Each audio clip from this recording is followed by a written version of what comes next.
pemirsa yang diberkati Tuhan, bertemu kembali dalam seri pelajaran Sekolah Sabat. Sebelum memulai pelajaran Sekolah Sabat, mari kita berdoa.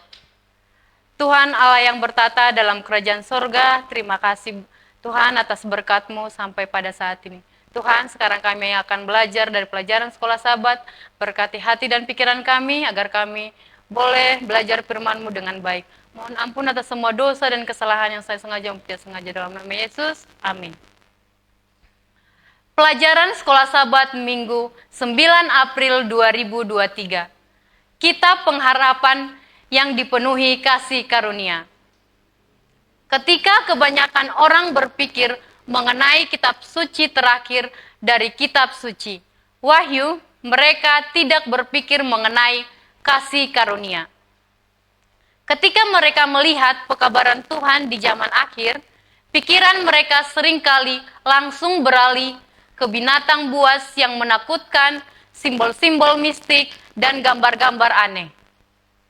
Kitab Wahyu meyakinkan banyak orang yang juga membuat banyak orang itu takut, yang semestinya hal ini tidak terjadi. Karena sudah tentu kitab Wahyu berisi kasih karunia dan dipenuhi harapan. Artinya, bahkan di tengah-tengah binatang buas yang menakutkan dan peringatan penganiayaan dan masa-masa sulit di depan, Tuhan masih memberi kita alasan untuk bersukacita dalam keselamatannya. Bacalah kitab Wahyu 1 ayat 1 sampai 3 dan Wahyu 14 ayat 6. Dalam kitab Wahyu 1 ayat 1 sampai 3.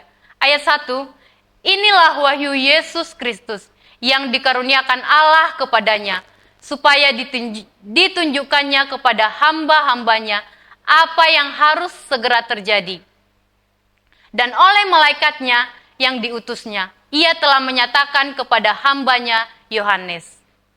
Ayat 2, Yohanes telah bersaksi tentang firman Allah dan tentang kesaksian yang diberikan oleh Yesus Kristus, yaitu segala sesuatu yang telah dilihatnya.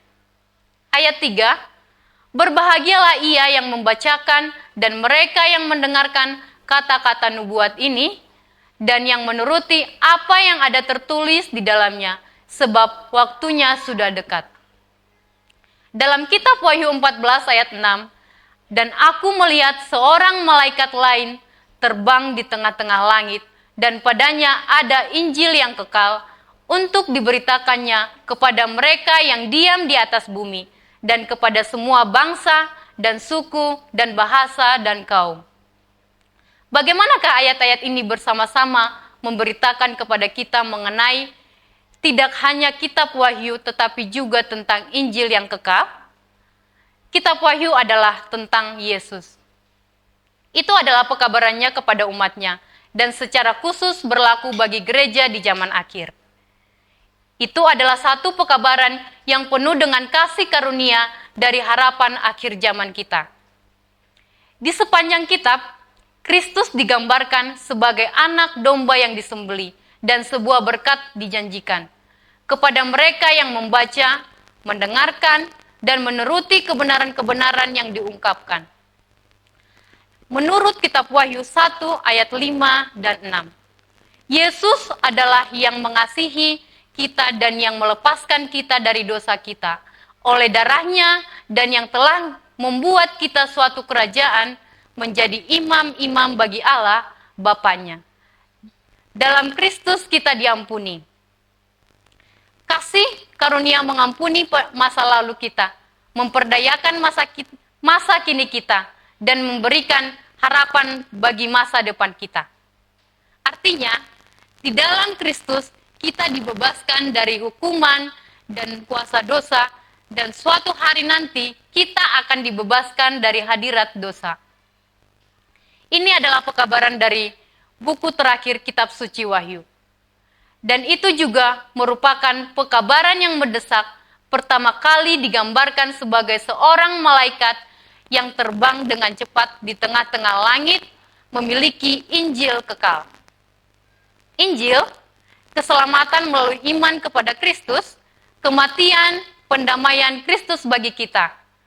Janji kehidupan kekal, bukan karena apa yang dapat kita lakukan, tetapi karena apa yang telah Kristus lakukan bagi kita. Semua ini ada di awal pekabaran 3 malaikat, persis. Maka, tidak heran jika itu adalah pekabaran yang dipenuhi dengan kasih karunia yang penuh dengan harapan dan janji bagi kita sebagai makhluk yang hancur dan menderita.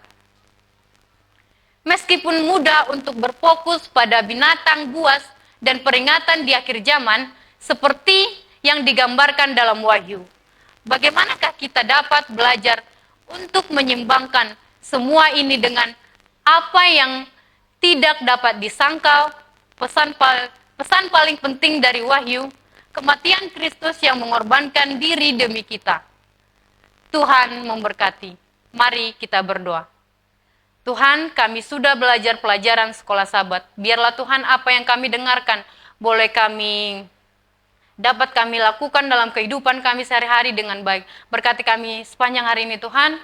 Mohon ampun atas semua dosa dan kesalahan yang kami lakukan. Terima kasih Tuhan dalam Yesus. Amin.